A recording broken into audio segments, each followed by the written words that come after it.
Hello everyone, welcome to my channel. आज इस video में हम डिस्कस करने वाले हैं आपके एचपी टैट के लिए बायोलॉजी का सेक्शन, जो कि आपके प्रीवियस ईयर से हमने क्वेश्चंस उठाए हैं। प्रीवियस ईयर क्वेश्चन पेपर को डिस्कस करेंगे क्योंकि ये क्वेश्चंस जो है बहुत ही ज़्यादा इंपॉर्टेंट है एंड इससे आपको एक आइडिया लग जाएगा कि आपको किस लेवल की प्रिपरेशन करनी है, क्योंकि ये वाला जो पेपर था one of the toughest paper था। ये आपका बायोलॉजी का जो सेक्शन था इसमें बहुत ज़्यादा टफ आया था, बट टफ इतना भी नहीं था। सिर्फ टफ उनके लिए था जिन्होंने एनसीईआरटी अच्छे से कवर नहीं की थी, अपनी +1 +2 पे फोकस नहीं किया था, सिर्फ उनके लिए टफ था।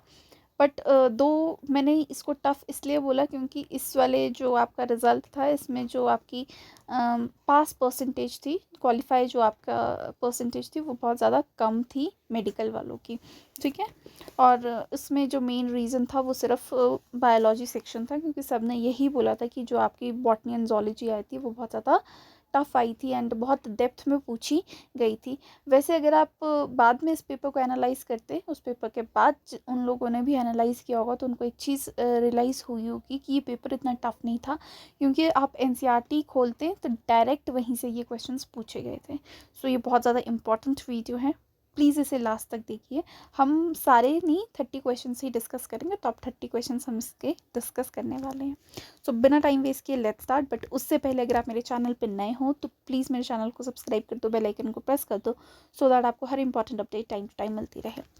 सो फर्स्ट क्वेश्चन है आपका, the earliest member of homo sapiens can be traced from. तो कहाँ से वो ट्रेस किया था? बहुत ही डायरेक्ट क्वेश्चन है आपका, Africa is the right answer.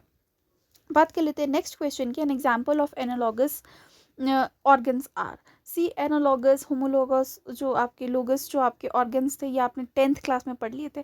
तो आपको प्रिपरेशंस कहाँ से स्टार्ट करनी है? 8th, 9th, 10th, 11th and 12th, ठीक है। बेसिक्स आपके क्लियर होनी चाहिए, फिर आपकी +1 +2 क्लियर होगी, ऑब्वियस सी बात है, क्योंकि आपके 10th क्लियर नहीं है, 9th क्लियर नहीं है, तो आपको आगे भी जो बेसिक्स, अब जैसे ये बेसिक्स का क्वेश्चन था आपके 10th में, ये बहुत अच्छे से समझाया गया है आपको।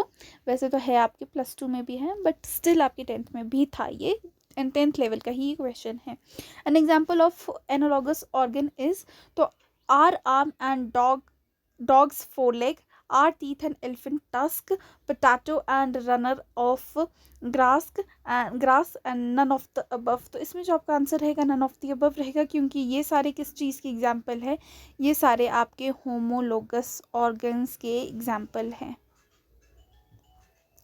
अब होमोलोगस ऑर्गन्स क्या होते हैं आपको पता है? होमोलोगस ऑर्गन्स वो ऑर्गन्स होते हैं जिसका ओरिजिन सेम होता है, स्ट्रक्चर बेसिक होता है हम बोल सकते हैं, बट उनके जो फंक्शंस होते हैं वो डिफरेंट होते हैं। अब हमारा आर्म और डॉग्स का 4 लेग जो है वो अलग अलग फंक्शंस परफॉर्म करते हैं, बट उनका ओरिजिन जो है वो सेम है, सेम एज हमारे टीथ एंड हाथी के जो दांत है, जो टस्क है, वो तो डिफरेंट फंक्शंस परफॉर्म करते हैं ना, ठीक है। सो होमोलोगस क्या होते हैं? जिसका ओरिजिन सेम है, सिमिलर है, बट जो फंक्शंस है वो डिफरेंट है। और एनालॉगस इसका टोटली ऑपोजिट है होमोलोगस का। तो इसमें क्या होगा? जो फंक्शंस है वो सिमिलर होंगे और उनका ओरिजिन डिफरेंट होगा, ठीक है।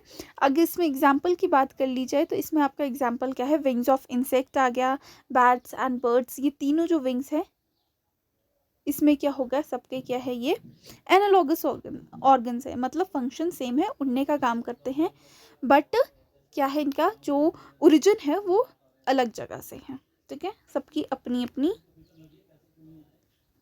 है। बात कर लेते हैं नेक्स्ट है, विच प्लांट इंडिकेट्स पोल्यूशन। तो आपको पता होना चाहिए, बहुत इजी सा क्वेश्चन है आपका, शायद से 10th क्लास का क्वेश्चन है आपका, +2 में भी दिया गया है वैसे तो, पर उसमें डेप्थ में दिया गया है, बट ये वाला जो क्वेश्चन है 10th में ही है। लाइकन्स क्या है? आपके प्लांट के जो पोल्यूशन इंडिकेटर्स होते हैं, स्पेशली आपके एयर पोल्यूशन के ये क्या होते हैं? इंडिकेटर्स होते हैं। सिर्फ स्पेसिफाई कर सकते हैं हम, एयर पोल्यूशन के ये इंडिकेटर्स होते हैं। वैसे लाइकन्स होते क्या हैं आपको ये भी पता होना चाहिए।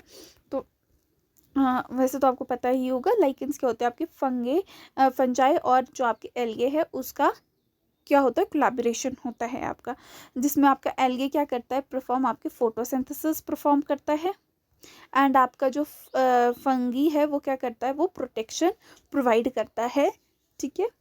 सो ये क्या है? आपके ये इंडिकेटर है, और ये जो लाइकेंस होते हैं ये किसके, आपके सल्फर डाइऑक्साइड के ये सेंसिटिव होते हैं, ठीक है, उसके टूवर्ड्स ये सेंसिटिव होते हैं। नेक्स्ट बात करेंगे फर्स्ट लाइफ ऑन अर्थ, जो यहाँ पर ऑप्शंस दिए गए हैं, ऑटोट्रॉफ्स, कीमो ऑटोट्रॉफ्स, साइनोबैक्टीरिया, फोटोट्रॉफ्स। सो इसमें से कोई भी ठीक नहीं है, ये सारे ही गलत ऑप्शंस हैं। इसमें शायद से क्या पता थोड़ा यहाँ पर कन्फ्यूजन हो गया हो, तो कीमो ऑटोट्रॉफ्स नहीं, कीमो हिट्रोट्रॉफ्स जो है वो क्या है आपके, क्या है वो आपके फर्स्ट लाइफ है अर्थ पे, ठीक है। कीमो हिट्रोट्रॉफ्स होते क्या हैं, ये वैसे ऑर्गेनिजम्स होते हैं जो अपनी एनर्जी जो है वो ऑब्टेन करते हैं बाय फर्मेंटेशन, ठीक है, ऑफ कॉम्प्लेक्स ऑर्गेनिक सब्सटेंस। मतलब जैसे ये क्या करेंगे, जैसे कि हम ये बोल सकते हैं, हमको क्या चाहिए होती है, हम बॉडी में फूड कंज्यूम करते हैं, फूड से हमको क्या मिलती है, एनर्जी मिलती है, और हम वो फूड किस रूप में या किस सोर्स से करते हैं, हम जैसे फूड जो कंज्यूम करते हैं या तो वो प्लांट्स होते हैं या एनिमल्स होते हैं या उनके प्रोडक्ट्स होते हैं, हम यही बोल सकते हैं ना। तो उससे क्या होगा, हमने क्या किया, फूड कंज्यूम किया, ठीक है, और उससे एनर्जी गेन की, एंड हम दूसरे ऑर्गेनिजम्स को खा के ये काम कर रहे हैं, ठीक है। कीमो ऑटोट्रॉफ्स क्या होते हैं, वो उन ऑर्गेनिजम्स को, ये टर्म यूज़ की जाती है जो अपनी एनर्जी ड्राइव करते हैं केमिकल से, and need to consume other organism in order to live, ठीक है। हम भी तो दूसरे ऑर्गेनिजम्स पे लिव कर रहे हैं, तभी तो हम सर्वाइव कर पा रहे हैं, ठीक है। तो इसमें जो आपका करेक्ट आंसर रहेगा, प्लीज़ इसको ध्यान रख लीजिए, ये फिर से रिपीट हो सकता है क्वेश्चन, बहुत रिपीट होते हैं क्वेश्चन, एंड बहुत ही जल्द मैं आपके लिए जो बायोलॉजी के लिए क्या लेके आ रही हूँ, बायोलॉजी के लिए आपके HP टैट के लिए मैं 1 लाइनर सीरीज़ लेके आ रही हूँ, जिसमें हम सारे इंपॉर्टेंट क्वेश्चंस जो है NCERT को इंक्लूड करके पढ़ेंगे, एंड अराउंड अबाउट उसमें आपके 1000 जो है, मेरा जो अभी तक मैंने जो सोचा है, प्लान किया है, तो 1000 उसमें हम 1 लाइनर्स डिस्कस करने वाले हैं, ताकि आप HP टैट की अच्छे से तैयारी कर सको, अपने बायोलॉजी सेक्शन की अच्छे से तैयारी कर सको, ठीक है। क्योंकि 90 मार्क्स होते हैं, बहुत ज़्यादा स्कोरिंग बन जाता है, 90 में से आप बहुत अच्छे मार्क्स स्कोर कर लिए, अगर आप अपने सब्जेक्ट पे आपकी कमांड होगी तो फिर आप बहुत इजीली टैट क्वालिफाई कर सकते हो। बाकी आपको पता है चैनल पे साइकोलॉजी की वीडियोस रेगुलर चल रही है, साथ में आपके HPGK की क्लासेस भी चल रही है, आप टॉपिक वाइज देख सकते हो, ठीक है। प्लेलिस्ट में जाके देख लीजिए, HPGK टॉपिक वाइज आपकी साइकोलॉजी की आपको वीडियोस वहाँ पे मिल जाएगी, ठीक है। केमिस्ट्री के लिए भी मैं बहुत जल्दी 1 लाइनर्स लाने वाली हूँ, बहुत ही ज़्यादा इंपॉर्टेंट हो जाएगा, तो आप अच्छे से अपना टैट क्वालिफाई कर सकते हो। नेक्स्ट आपका क्वेश्चन है, allelochemicals does not allow other organisms, other living organisms to grow nearby are produced by. तो ये आपकी पेंसिलिन के जो है उसने उसकी वजह से हुई थी। अगर आप ये माइक्रोब्स वाला जो आपका चैप्टर है +2 में, आप उसको देखोगे, उसमें जो आपका एंटीबायोटिक्स एक चैप्टर मतलब एक टॉपिक दिया गया है, उसमें ही बहुत क्लियरली लिखा है, एंड आपको ये भी पता होना चाहिए। यहाँ से एक और क्वेश्चन जो बन सकता है, आपकी पेंसिलिनियम जो ये एंटीबायोटिक है, ये किसने बनाई थी, तो आपको ये पता होना चाहिए, ये अलेक्जेंडर फ्लेमिंग ने बनाई थी, ठीक है, उन्होंने बनाई थी। यहाँ से भी ये क्वेश्चन बन जाता है, ठीक है। बात कर लेते हैं नेक्स्ट क्वेश्चन की, which one is endangered species. तो ये आपका उसी आपके +2 से ही क्वेश्चन है, wild buffalo is the correct option. Next बात कर लेते हैं, muscular pharynx is in a future of, is a feature होना चाहिए था, इज़ अ फीचर ऑफ, तो किसका फीचर है, आपके एस्क्लेमेंथीज का वो फीचर है। ये फीचर्स जो है बहुत पूछे जाते हैं, इसी पेपर में आप देखोगे आपसे एक जगह रेडुला के बारे में पूछा गया है, जो कि आपके मोलस्क में पाया जाता है, तो आपको ये भी आपका, आप देखोगे इस क्वेश्चन पेपर में आपको +1 से ज़्यादा क्वेश्चंस दिखेंगे, +2 से थोड़ा कंपैरेटिवली लो दिखेंगे क्वेश्चंस, बट ये जो रेशो है ये वेरी कर जाता है, एंड आपको +1 +2 बहुत थरली पढ़नी है, एंड आपको 1 लाइनर्स बहुत ज़्यादा हेल्प करने वाले हैं उसके लिए, ठीक है। नेक्स्ट आपका है, international day of biological diversity celebrated on, तो कब करते हैं, आपके 22 मई को सेलिब्रेट किया जाता है। बात कर लेते हैं नेक्स्ट क्वेश्चन की, आपका सर्कस इंटरस जो है,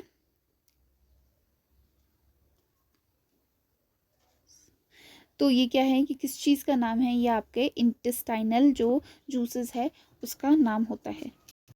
आप डायरेक्ट अपना NCERT खोलिए, +1 के जाइए, डाइजेशन वाले चैप्टर में जाइए, आप वहाँ पर देखोगे बहुत क्लियरली, बहुत ही ज़्यादा अच्छे से ये आंसर दिया गया है आपको। बहुत ही, आप सोचोगे इतना इजी था ये, तो फिर बस एनसीईआरटी अच्छे से पढ़नी है आपको, ठीक है। What is common among amylase, rennin and trypsin, तो ये क्या है आपको पता होना चाहिए, सारे प्रोटीन्स है। बात कर लेते हैं नेक्स्ट क्वेश्चन की, the normal range of breathing rate पर minute in average adult person at rest in, तो इसमें आपका क्या रहेगा, आपका ब्रीथिंग रेट रहता है, आपको पता है आपका ब्रीथिंग रेट 15 to 18 मिनट्स पर सेकेंड, सॉरी पर मिनट रहता है, 15 to 18 पर मिनट रहता है। ये क्वेश्चंस पूछ लिए जाते हैं, अच्छे से इसको आप देख लीजिए। नेक्स्ट आपको इसमें प्रोटोजोन वाला डिजीज़ बताना है, कौन सा प्रोटोजोन, तो आपको ये कमेंट बॉक्स में बताना है। टाइफाइड किससे होता है, इन्फ्लुएंजा किससे होता है, आपको पता है वायरस से होता है, डायसेंट्री किससे होती है, एक प्रोटोजोन डिजीज़ है, एंड पोलियो भी वायरस से होता है। टाइफाइड किससे होता है, कमेंट बॉक्स में बता दीजिए। नेक्स्ट आपका है the largest gland in human body is, तो क्या है आपको पता है, लिवर है, तो A is the correct option. बात कर ले जाते हैं अब नेफ्रोसाइट्स एंड जो आपके यूरिकोज जो है ग्लैंड्स, ये किस में हेल्प करते हैं, एक्सक्रीशन में, तो आपके कॉकरोच में ये हेल्प करते हैं। आपको पता है एनाटॉमी ऑफ एनिमल्स में, जो आपके +1 में चैप्टर है, 7th चैप्टर है शायद से, वहाँ पर ये बहुत क्लियरली दिया गया है, कॉकरोच बहुत डेप्थ में दिया गया है। नेक्स्ट आपका जो क्वेश्चन है ये आपका फोटोसिंथेसिस चैप्टर से है, ठीक है। CO2 acceptor in C3 plant is, तो कौन सा है आपका, RUBP है इसमें, जिसका फुल फॉर्म क्या होता है आपका, राइबोलोज बिसफॉस्फेट होता है, ठीक है। एंड अगर हम बात की जाए C4 प्लांट्स में, जो क्या होता है, C4 जो आपके पाथवे होता है उसमें कौन सा होता है, तो उसमें आपका पेप होता है। आपको ये भी याद रखना है, पेप किस में होता है, आपका C4 में होता है, एंड C3 में क्या होता है, RUBP होता है। नेक्स्ट है आपका the outer cells of phellogen differentiates into, तो आपको ये बहुत क्लियरली आपके जो एनाटॉमी है दी हुई प्लांट्स की, उसमें 6th चैप्टर है शायद से, 6th चैप्टर में ये आपका कॉक करके एक टॉपिक दिया गया है, उसमें बहुत क्लियरली दिया गया है ये आंसर, तो इसका जो रहेगा कॉक will be the correct option. बात कर लेते हैं नेक्स्ट क्वेश्चन की, the respiratory pathway is more specifically, ठीक है। अब आपको यहाँ पर catabolic, metabolic, amphibolic, anabolic. Catabolic क्या होता है, कैटाबॉलिक वो रिएक्शंस होती हैं जिसमें आप ब्रेकडाउन एक्सपेक्ट करते हो, मतलब आपके पास दो है सब्सटेंसेस है, आपके पास दो केमिकल्स है, ये क्या करेगा, ये ब्रेक डाउन कर जाएगा छोटे छोटे सब्सटेंसेस में, ठीक है, और एनर्जी रिलीज करेगा, ठीक है। क्या होती है, ये ब्रेक डाउन होती है आपकी कॉम्प्लेक्स मॉलिक्यूल्स की सिंपल वंस में, आपको ये पता होना चाहिए, कैटाबॉलिक पाथवे में ये होता है। एंड आपके फिर एनाबॉलिक पढ़ लेते हैं। एनाबॉलिक में क्या होता है, छोटे छोटे जो आपके मॉलिक्यूल्स हैं ये क्या करते हैं, प्लस आपकी एनर्जी यूज़ करके ये क्या कर जाते हैं, बड़े मॉलिक्यूल्स बना देते हैं, वो आपके एनाबॉलिक होती हैं, ठीक है। सिंथेसाइज करना है इसमें, उसमें ब्रेक डाउन करना है, डिग्रेडेशन करना है इसमें, एंड इसमें आपका सिंथेसाइज करना है, ठीक है। अब बात कर लेते हैं मेटाबॉलिक पाथवे की। मेटाबॉलिक क्या है, ये आपकी इसमें आपकी जो है स्टेप बाय स्टेप आपकी सीरीज होगी, इंटरकनेक्ट हो गया आपके बायोकेमिकल रिएक्शंस जो है, ठीक है, इंटरकनेक्ट हो गया। फिर उसके बाद आपको पता है जैसे आपके रिएक्शंस हो रही है, उसके बाद आपका क्या बनता है, इंटरमीडिएट बनता है, एंड देन आपका फाइनल प्रोडक्ट आपको मिलेगा, ठीक है। अगर हम बात कर लेते हैं नेक्स्ट आपके एम्फीबॉलिक। एम्फीबॉलिक क्या है आपका, कैटाबॉलिक प्लस एनाबॉलिक, जिस रिएक्शन में जिस उसमें आपके दोनों हो रहे हो, जिस साइकिल में आपके दोनों हो रहे हो, कैटाबॉलिक भी पाथवे भी फॉलो कर रहा हो, एनाबॉलिक भी कर रहा हो, तो वो क्या होती है, वो आपकी एम्फीबॉलिक होता है। आपको पता है एम्फी मतलब दोनों, ठीक है। एम्फीबॉलिक के बारे में और कुछ पढ़ लेते हैं, तो बी डेविड ने इस वर्ड को कॉइन किया था, एम्फीबॉलिक पाथवे को, ठीक है। कब किया था, 1961 में किया था उन्होंने, कब किया था, 1961 में किया था। एंड आपको एम्फीबॉलिक जो है पाथवे वो अच्छे से पढ़नी है, अच्छे से आपने देखनी है, तो ये किस में आप देख सकते हो, ये आप ऑब्जर्व कर सकते हो, आपकी Krebs cycle, famous Krebs cycle जो है आपकी, उसमें आपको ये एम्फीबॉलिक जो है पाथवे देखने को मिलती है। अब बात कर लेते हैं नेक्स्ट क्वेश्चन की, lack of oxygen to heart muscles causes acute chest pain is a symptom of. अगर आप इसका देखोगे एंजिया जो है आपका एंजीना जो है, सॉरी एंजीना जो है आपका, ये किस में दिया गया है, आपके हार्ट वाले चैप्टर में दिया गया है, ठीक है, जो आपके +1 में है वहाँ पर आप देखोगे जो आपके डिजीजेज हार्ट से रिलेटेड दिए गए वहाँ पर ये दिया गया है। नेक्स्ट आपके malfunctioning of kidneys lead to accumulation of insoluble salts stones is called, तो आपको रीनल कैल्कुलाई बोलते हैं इसको। तो आपको पता है ये भी आपके जो किडनी वाले चैप्टर, जो आपके एक्सक्रीशन वाला चैप्टर दिया गया है वहाँ पर बहुत ईजिली लिखा गया है। नेक्स्ट आपका है prothallus of and prothallus of Dryopteris is, तो क्या होता है वो आपका थैलॉइड गेमेटोफाइट स्ट्रक्चर, ये भी आपका जो बहुत अच्छे से दिया गया है। मैं चैप्टर भूल रही हूँ कौन से चैप्टर में दिया गया है, बट आपके +1 में ही दिया गया है, शायद से नहीं थर्ड नहीं, फोर्थ फिफ्थ या सिक्स्थ चैप्टर में दिया गया है, सिक्स्थ, हाँ सिक्स्थ में ही दिया गया है शायद से, आप देख लेना एक बार, बहुत इजीली, बहुत ऊपर वाले पेज पे ही, मतलब आप देखोगे जो पेज है वहीं पर ऊपर जैसे दिया गया है ये, ठीक है। नेक्स्ट आपका rasping organ for feeding found in Mollusca is, तो आपको मैंने पहले भी बताया था कि ये फीचर्स बहुत ज़्यादा इंपॉर्टेंट है, तो आपका radula is the correct answer. बात कर लेते हैं नेक्स्ट क्वेश्चन की, आपके फॉस्फोडाइएस्टर बॉन्ड जो होते हैं ये किस में किसके स्पेशल फीचर्स है, तो आपको पता है ये आपके डीएनए के स्पेशल फीचर्स हैं। बात कर लेते हैं नेक्स्ट आपके NADP reductase enzyme is located on, तो कहाँ लोकेट होता है, ये आपके स्ट्रोमा में होता है प्रेजेंट, ठीक है। नेक्स्ट आपका जो क्वेश्चन है, commonly use solar cells are made up of, तो किस चीज़ से बने होते हैं, ये आपके सिल्वर एंड सिलिकॉन से बने होते हैं। नेक्स्ट आपका जो क्वेश्चन है बहुत रिपीटेड क्वेश्चन है, बहुत बार पूछ लिया गया है, the soil suitable for growing cereals are, आपके ये शायद से 8th क्लास का चैप्टर है, उसमें है आपकी क्ले एंड लोमी सॉइल। बात कर लेते हैं rain gauge is an instrument use to measure, तो किस चीज़ की आपके रेनफॉल को मेजर करने के लिए यूज़ किया जाता है। नेक्स्ट जो है आपका the emergency hormone is actually, तो आपको पता है एड्रेनालिन जो है वो है, एड्रेलिन जो है वो क्या है आपका इमरजेंसी हार्मोन है। और क्या बोला जाता है इस हार्मोन को, वो आप कमेंट बॉक्स में बताना मुझे, ठीक है। और भी कुछ बोला जाता है इस हार्मोन को, तो आपको वो कमेंट बॉक्स में बताना है। नेक्स्ट आपका the main difference between viruses and viroids are, तो क्या होते हैं, जो वायरॉइड्स होते हैं उनके पास वो क्या नहीं होता, कप्सिड नहीं होता उनके पास, ठीक है, उनके पास वो कोड नहीं होता। आप ये देखोगे आपके सेकंड चैप्टर में, सेकंड चैप्टर ही है शायद से, उसमें बहुत सेकंड या थर्ड चैप्टर जो है आपका, उसमें आपको बहुत अच्छे से ये दिया गया है, मतलब आपके जो हाँ सेकंड चैप्टर बायोलॉजिकल जो क्लासिफिकेशन है उसमें ये दिया गया है। नेक्स्ट है first genetically modified plant commercially released in India is, तो आपका BT cotton is the correct answer. बात कर लेते हैं नेक्स्ट क्वेश्चन की, human insulin is being commercially produced from a transgenic species of, तो आपकी किससे हुई थी, आपको पता है इकोलाई से हुई थी, ठीक है। नेक्स्ट है आपका डिस्कवर ऑफ आपके इकोलॉजिकल पिरामिड्स इज, तो कौन थे आपके चार्ल्स इल्टन थे, ठीक है, चार्ल्स इल्टन थे। हैकल ने क्या किया था, कमेंट बॉक्स में बताना, बहुत ज़्यादा इंपॉर्टेंट क्वेश्चन है, नेक्स्ट टाइम ये क्वेश्चन पूछ लिया जा सकता है। तो आप मैं ये वैसे तो मैं आपको बता सकती हूँ, बट मैं चाहती हूँ आप थोड़ा सा इस चीज़ पे एम्फोसाइज करें, फिर आपको याद रहेगा। अगर आप इस पर सर्च करोगे, आपको नहीं पता है तो आप इस पर सर्च करोगे, तो फिर आपको ये कहीं ना कहीं याद रहेगा अपने एग्जाम के लिए।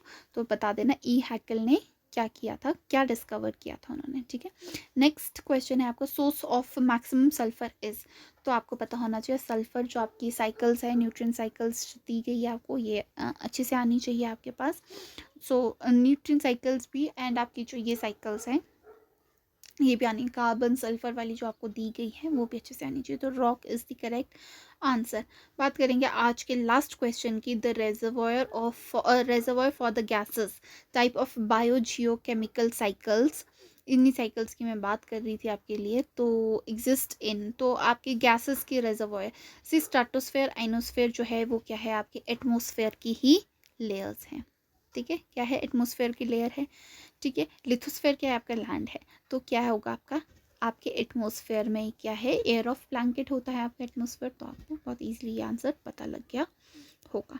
सो ये थे टॉप 30 क्वेश्चंस एंड बहुत ही ज़्यादा इंपॉर्टेंट क्वेश्चंस हम बोल सकते हैं, एक लेवल सेट करते हैं ये क्वेश्चन पेपर। जो क्वेश्चंस थे अपने प्रीवियस क्वेश्चन पेपर्स देखे होंगे तो वो उतने खास लेवल के नहीं थे जितना ये वाला जो क्वेश्चन पेपर आया था, एंड बहुत ही ज़्यादा इंपॉर्टेंट है ये। सो अगर आपको ये वीडियो यूज़फुल लगी हो तो प्लीज़ इस वीडियो को लाइक कर दीजिए, एंड आपके जितने भी फ्रेंड्स हैं जो HP टैट की तैयारी कर रहे हैं एंड मेडिकल सेक्शन से ब्लॉक करते हैं, उन तक ये वीडियो प्लीज़ पहुंचा दीजिए। एंड हम बहुत जल्दी इसमें आपके केमिस्ट्री वाली वीडियोस भी इंक्लूड करने वाले हैं चैनल पे, जिसमें हम 1 लाइनर्स डिस्कस करने वाले हैं, एंड आपके जो बायोलॉजी के 1 लाइनर्स हैं, 1001 लाइनर्स बायोलॉजी के तो फॉर श्योर आने वाले, एंड साइकोलॉजी की वीडियोस तो चल ही रही है चैनल पे, एंड HPG के भी हम करवा रहे हैं। So that's all, thank you.